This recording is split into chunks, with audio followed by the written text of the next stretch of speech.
Yung kukuha ka ng isang bagay na hindi mo ipinaalam sa may-ari, pag nanakaw yun. Kumuha lang kung ilang pirasong mga lublak. Akala ko kasi sobra na yun. Mayroon na akong biniling konti noon dati, Frankie. Di ba nga balak ko ipagawa yung bubong ng CR. Patawarin mo na ako. Kung gusto mo, lumuhod pa ako sa'yo. Ay, hindi ako Diyos, hindi ako santo. Tanggapin ko lahat ng sasabihin mo, Daddy Frankie, kahit masakit. Tuloy mo lang yung bahay ng kapatid ko. Parang awa mo na. Kahit sabihan mo ko ng masasakit, tanggapin ko. Kasi alam ko naman kasalanan ko talaga. Ay, Magandang araw, Daddy Frankie. bakit? Gusto sana kitang makausap. Kaya pumunta ako dito. Gusto ko sanang mag-sorry sa'yo. Tungkol sa inaasal ko nung nandun ka sa amin.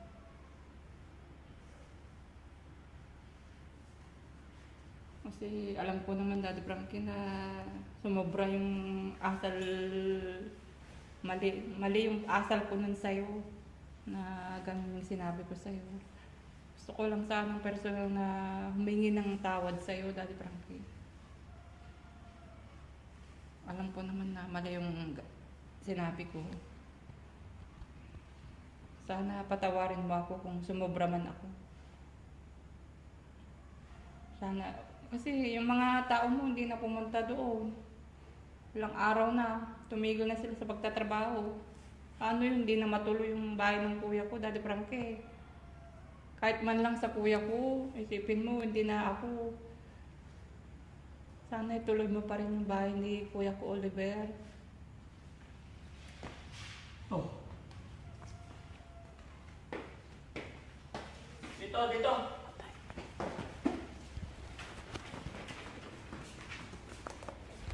Upo ka dyan. Ito ka, Jessie. Nakaupo doon. Doon.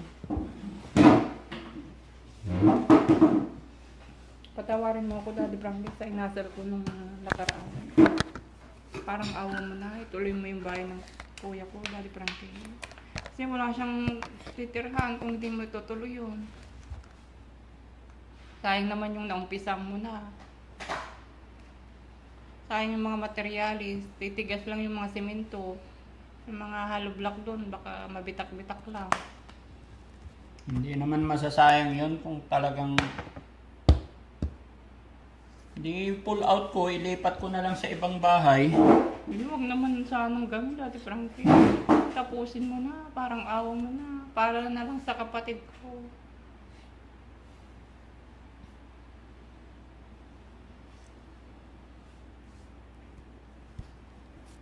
Nabisan ako bigla.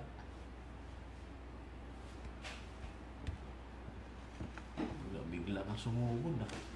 Gulat kami sa'yo. Kasi gusto ko ang personal na makausap si Daddy Frankie. Kahit malayo, pumunta talaga ako dito, Daddy Frankie. Para sadyain ka. Alam mo kasi, Ate Ansi,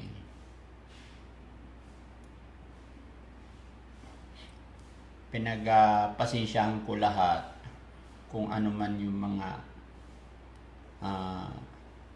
sinabi ko, yung minsan hingi ka or what, napagpapasensyahan ko yun, naiintindihan ko yung hirap ng buhay, pero ang hindi ko lang talaga matanggap doon yung pinagsasabihan lang naman kita na mali yung ginawa mo, na kukuha ka, na hindi nagpapaalam sa akin,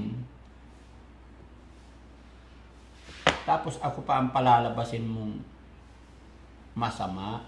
Yun ang hindi maganda para sa akin. Alam ko naman yung Daddy Frankie, kaya nga personal na akong pumunta dito para makahingi ng tawad sa'yo. Alam ko naman na nagkamali ako sa inasal ko. Sana patawarin mo na ako. Tuloy mo na yung bahay ng kapatid ko, Daddy Frankie. Parang awa mo na lang sa kanya. Kahit hindi mo na ako tulungan, yung kapatid ko na lang. Kasi alam ko naman nagkamali ako. Saka sayang din kasi yung bahay kung di mo itutuloy. Marami ka nang naumpisan doon. Alam mo na Yansing, hindi ako manghihinayang sa isang bagay.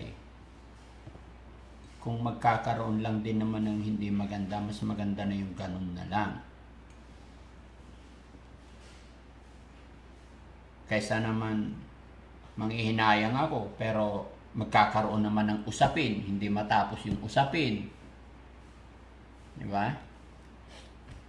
Oo, naintindihan ko naman yun, Daddy Frankie. Pero paano pag walang bahay si kuya ko? Saan siya titira? Hirap na hirap nga kami sa bahay. Siksikan kami sa isang kwarto. Sige na, ituloy mo na Daddy Frankie yung bahay niya. Pakiusap lang. Parang makalipat na siya doon. Maging komportable din siya. Kasi yung bahay namin, nahihirapan siya doon. Masikip din kasi sa bahay namin, Daddy Frankie.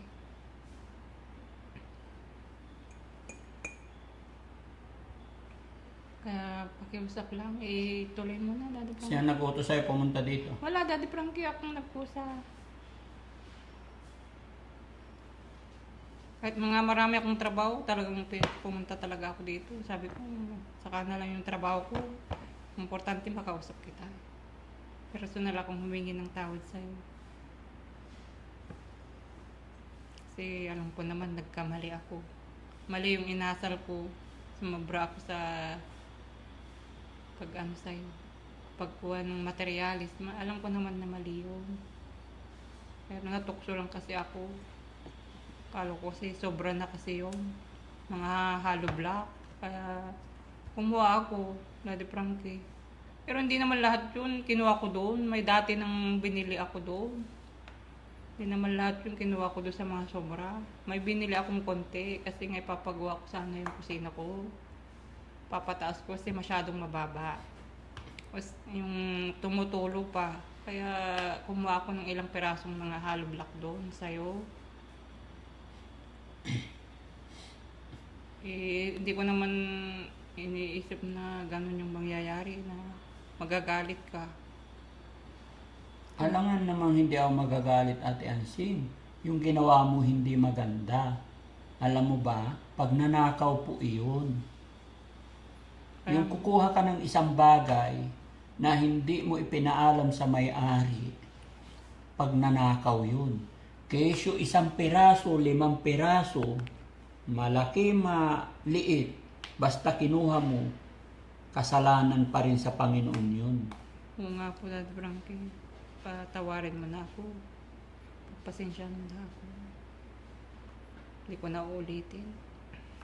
Alam mo Ate Ansing, kung hollow block lang problema mo, di ba nung nagsisimula pa lang tayo unang parating, sabi ko sa'yo, suportahan mo lang kami, patapusin mo lang. Maliit lang na problema yun sa'yo. Alam mo na, unawaan kita eh. Iniintindi lagi kita dahil nakikita ko yung hirap ng buhay ninyo.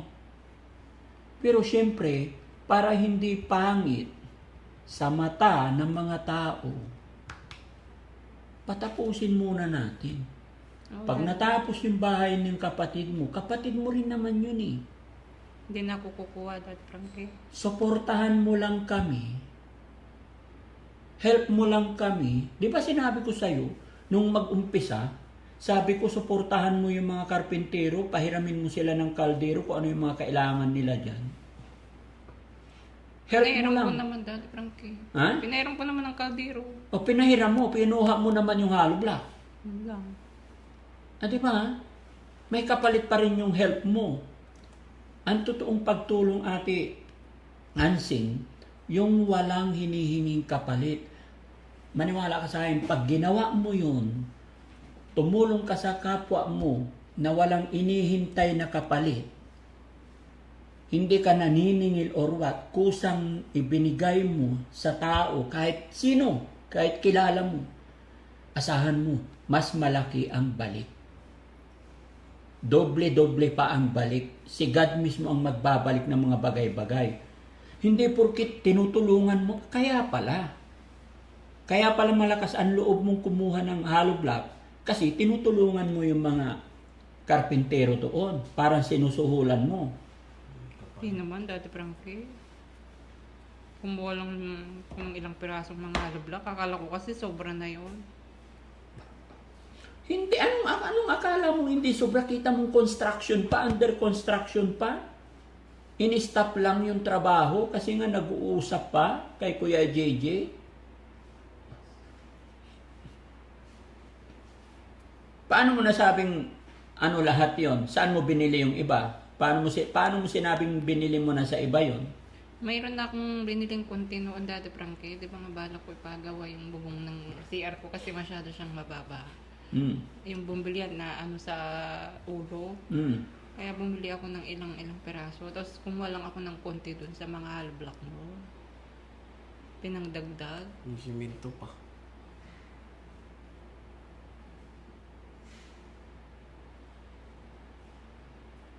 Yun na, Daddy Frankie. Parang awa mo na. Tuloy mo na yung bahay ng kapatid ko. Tawarin mo na ako. Diba? Ang laking ano. Kasi sabi ko sinabi ko na sa'yo, natatandaan mo ba? Tapusin lang muna natin yung bahay. Kung ano man yung mga matitira dyan, maliit na bagay, baka baka may tutulong pa sa'yo eh. Ipakita mo lang yung sincere mo, yung totoong pagmamahal, suporta sa kapatid mo. Marami pang magbibigay sa'yo kung hollow blocks lang. Ate Ansing, pasensya ka na ha. Pasensya ka na rin, Daddy Frankie. Makinig ka muna. Pasensya ka na. Ayaw ko talaga ng ganong ugali. Gusto ko yung maayos ang samahan. Oo, Daddy Frankie. Aminin ko naman. Kasalanan ko yung Huwag mong iisipin na kaya mong kunin sa parang iisahan ba? Parang hindi ko alam paano ipaliwanag yung... Gugulangan.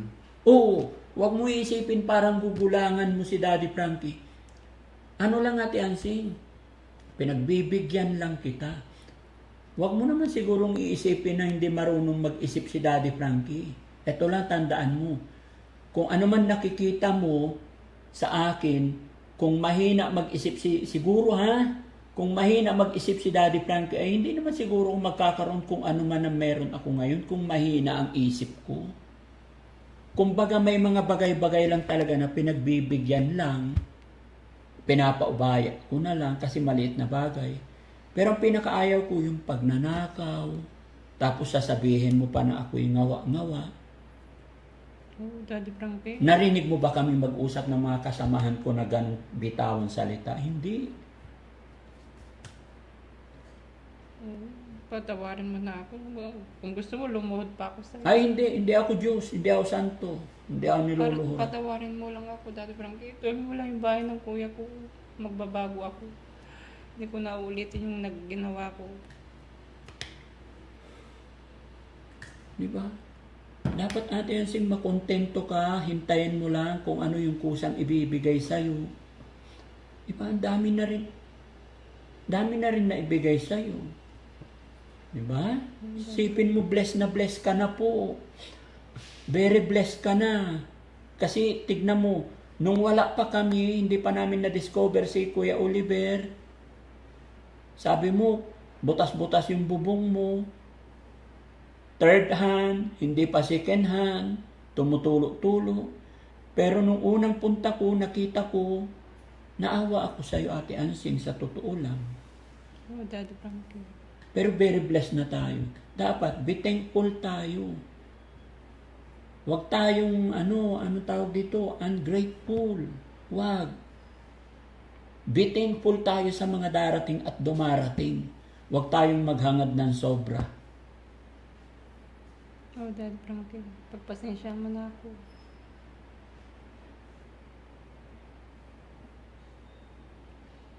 Tuloy mo na yung bahay ng kuya ko, Daddy Frankie. Nagbabasa ka ba sa comment section? Oo, Daddy Frankie.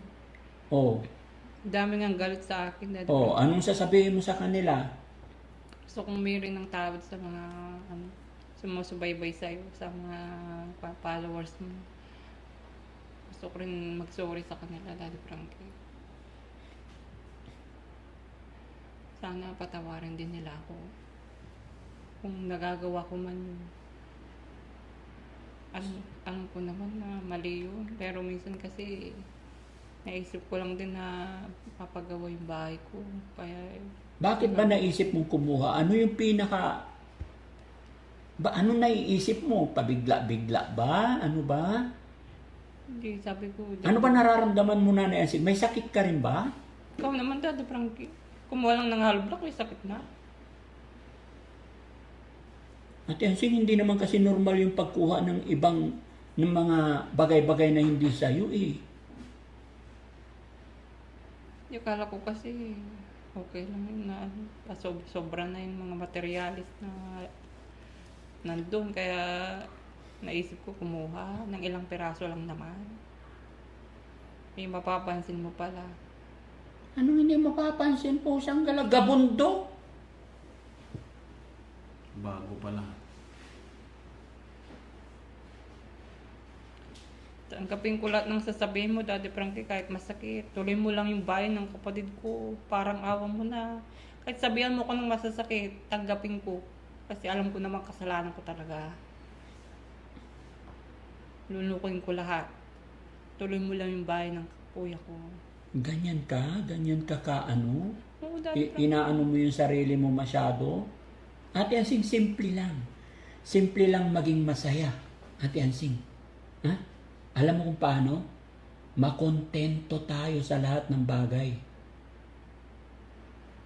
Napakadali. Alam ko na yung sa susunod, Daddy Frankie. Wag nating ipilit yung mga bagay-bagay na hindi pa naaayon. Mapapasama ka talaga. Maging masaya lang tayo bawat araw kung ano yung kaya natin i-provide. Hintayin mong may blessing na darating. Alam mo, napakasarap sa pakiramdam na kusang dumarating ang isang bagay. Oo, Daddy. Diba? Napakasarap ngumiti sa mga tao na wala silang iniisip na ginawa kang hindi maganda. Kaysa naman nagkaroon ka ng isang bagay pero sa puso mo, sa isip mo, alam mo may ginawa kang hindi maganda. Suportahan mo lang kami doon, suportahan mo lang si Kuya Oliver bilang kapatid, bilang kami na nagmalasakit, kaibigan mo. Matatagal na tayo nagkakilala, hindi lang ilang buwan. Oo, Daddy. Suportahan mo lang kami, in return, mas maraming blessing darating. At mas masarap lasapin yung mga blessing na dumarating, na kusang dumarating. Oo, Daddy Frankie. Sana, Nanay Ansing, matuto ka na magmula ngayon sa nangyayari sa atin, sa nangyayari sa'yo. Kasi hindi lahat ng panahon makukuha sa sorry. Oo, Daddy Frankie. Magtatanda na ako. Honestly, Nanay Ansing, ilang taon ka na? Sorry, ilang taon ka na? 41, Daddy Frankie.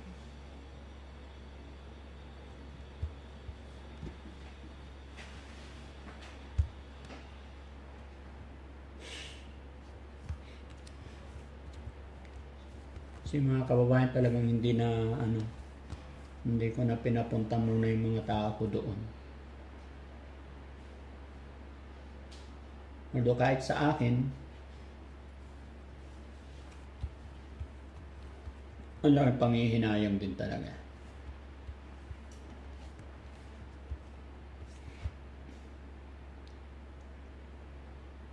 Si Kuya JJ, anong sabi sa'yo?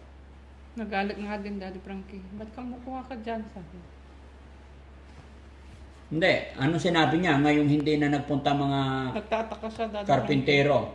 Ba't hindi dumating yung mga taong gumagawa, sabi niya. Baka pinatigil na, pinagbawalan na ni Daddy Frankie, sabi ko naman. Si Kuya Oliver, kumusta siya? Maayos naman, Daddy Frankie. Malapit na naman yung check-up niya. Di ba? Yun ang mga isipin ninyo. Huwag niyong isipin yung ngayon lang, yung pansarili lang. Isipin natin yung tuloy-tuloy mapaayos si Kuya Oliver. Nagsisimula pa lang yung bahay, tapos ganyan na. Kahit sino, Nanay Ansing, mababad trip talaga. Oh, Daddy Frankie.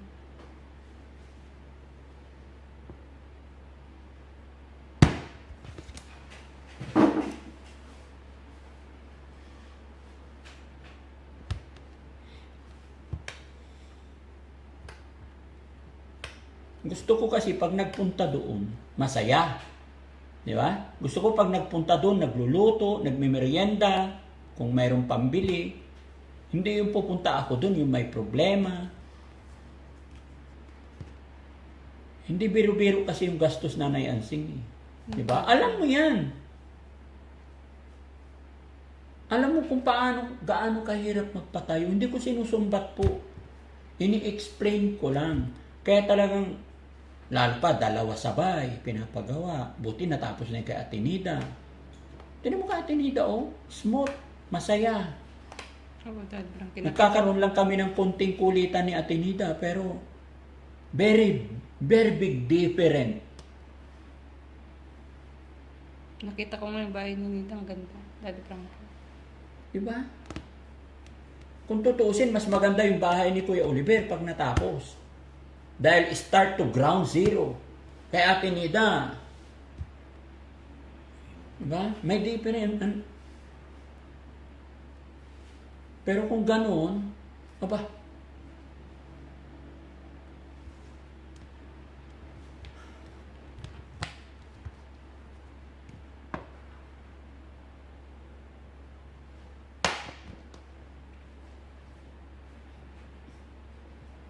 wala. Paano to guys? Mga kababayan. Pagbigyan ba natin si Nanay Ansing? Comment nyo po dyan mga kababayan, mga kabarangay.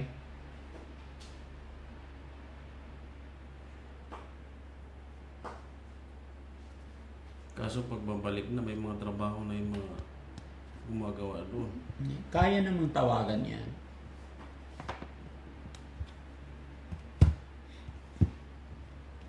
Walang problema sa mga empleyado. Problema lang talaga si Nanay Ansing. Ay, Dad Frankie. Parang ayaw mo na, tuloy mo na yung bahay ng kuya ko. Promise, hindi na talaga ako kukuha kahit isang bagay doon. Kahit anong materialis. Sigurado ka? Oo, Dad Frankie. Tapusin mo lang yung bahay ng kapatid ko. Magtatanda na ako. Iisipin na kita. Hindi na kukuha kahit anong materialis doon. Nanay Ansing, magsabi ka lang ng totoo pag natapos na. Maliit na bagay lang kung hollow blocks lang po. Ha? Sinabi ko naman sa inyo yan nakaraan eh. Nung tapusin mo lang yung bahay. Pwede ka namin tulungan, pwede kitang tulungan. Idaan lang natin sa honest. Kasi walang ibang magmamalasakit doon, Nanay Ansing, kayo eh. Kasi hindi ko bahay yun eh, hindi bahay ng kapitbahay. Bahay ng kapatid nyo. Kayo pa rin yan.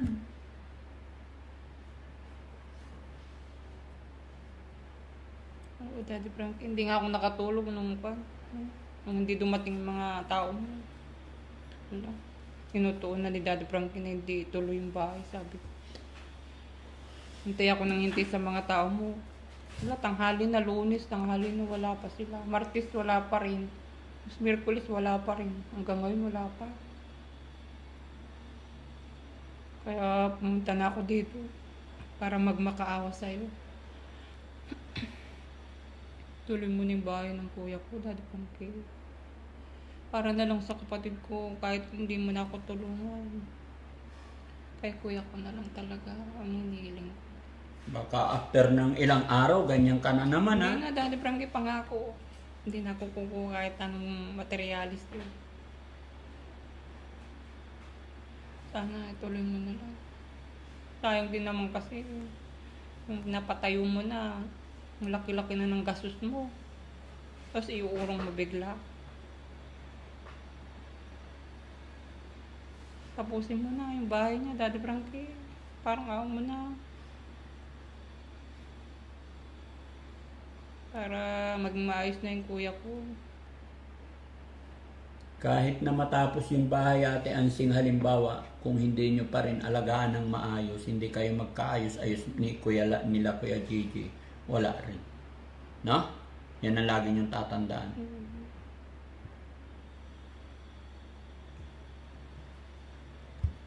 na, nandiyan ka. Naisip ko. 'Di ba? Dad Frankie, 'di ba? Hindi na ako kukuha kahit anong materialis doon. Sana ituloy mo na lang talaga ang hinihiling ko. Hindi na, Daddy Frankie, pangako. Hindi na ako kukuha kahit anong materialis doon. Sana ituloy mo na lang talaga ang hinihiling ko. Nag-alala ako nung hindi kayo dumating yung mga tao mo. Sabi ko, nagtampo na si Daddy Frankie. Nagalit na lang tuluyan. Sabi ko, wala nang ibang tutulong sa amin. Kay Kuya Oliver. Hindi ikaw lang ang inaasahan namin. Kaya parang awa mo na, ituloy mo na yung bahay. Asya. Sige, pag-isipan ko, Nanay Ansing. Sana maawa ka sa kapatid ko, Daddy Frankie.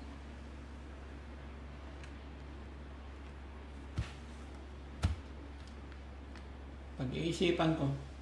Saan ko yan, Daddy Frankie? Tuloy mo yung bahay ni Kuya ko, ah. Pag-iisipan ko, Nanay Ansing.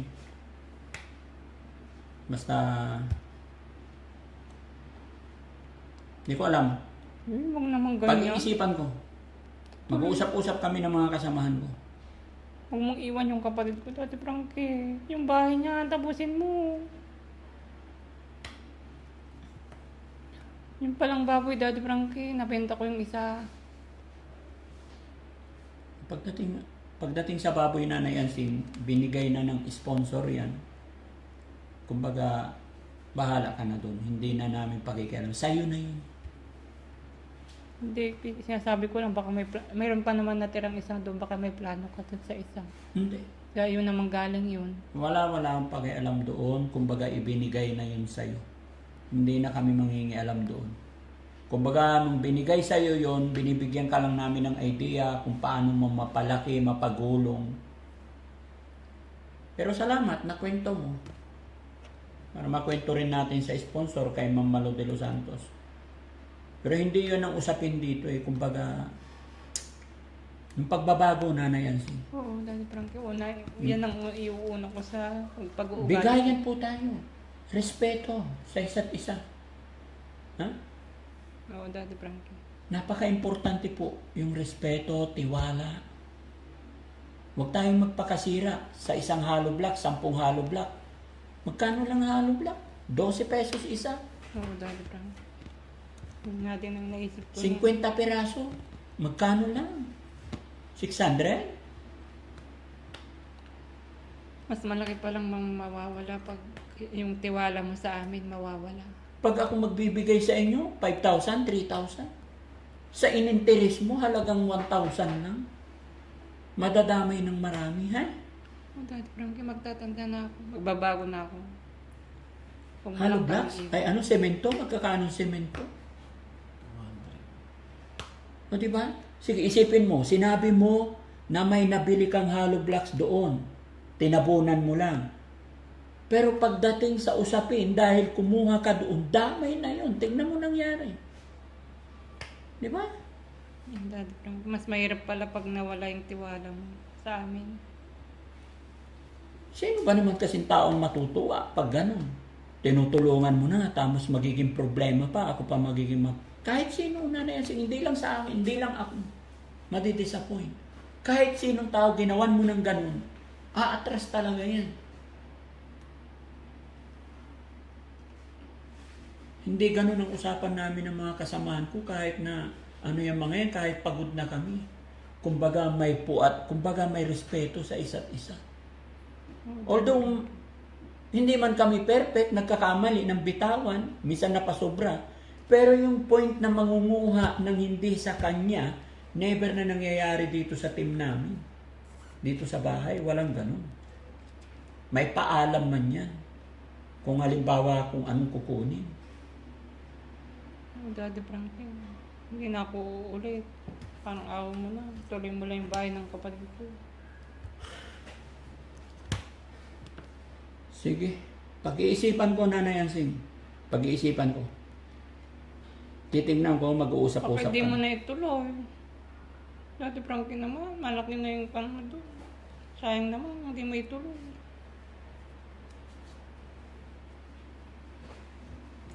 Basta pag-iisipan ko, sige.